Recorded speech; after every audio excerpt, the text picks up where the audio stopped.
आहे ते आज संपन्न होते. कशा पद्धतीने जे आहे त्या बैठकीमध्ये चर्चा होणार आहे काय सांगाल? आणि भारतीय जनता पार्टीची ही संघटनात्मक बैठक आहे. विभागवाईज बैठका पार्टीचे अध्यक्ष माननीय रवींद्रदादा चव्हाण साहेबांनी ठेवलेले आहेत, माननीय देवेंद्र फडणवीस साहेबांच्या मार्गदर्शनाखाली. त्यामुळं या पार्टीच्या या कार्याचा एक भाग आहे आणि त्यानुसार ही आज पश्चिम महाराष्ट्राची बैठक सोलापूरला होते.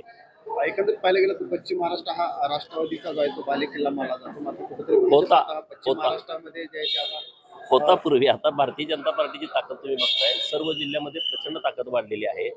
सोलापूर असेल, सांगली असेल, सातारा, कोल्हापूर, पुणे, मोठ्या प्रमाणामध्ये भारतीय जनता पार्टी ची संघटनात्मक ताकद वाढलेली आहे. लोकप्रतिनिधींची संख्या मोठ्या प्रमाणात पश्चिम महाराष्ट्रामध्ये वाढलेली आहे. स्थानिक स्वराज्य संस्थांच्या निवडणुका झाल्या त्यामध्ये पण भारतीय जनता पार्टी नंबर 1ला आहे. त्यामुळे आता पूर्वीची परिस्थिती पूर्णपणे बदललेली आहे. भारतीय जनता पार्टीचा विचार आता तळागाळापर्यंत गेलेला आहे. नरेंद्र मोदी साहेब आणि देवेंद्र फडणवीस साहेबांनी जे विकासाचं राजकारण केलेलं आहे, विकासात्मक भूमिका घेतलेली आहे, ते आता लोकांच्यापर्यंत खालीपर्यंत पोचलेले आहेत.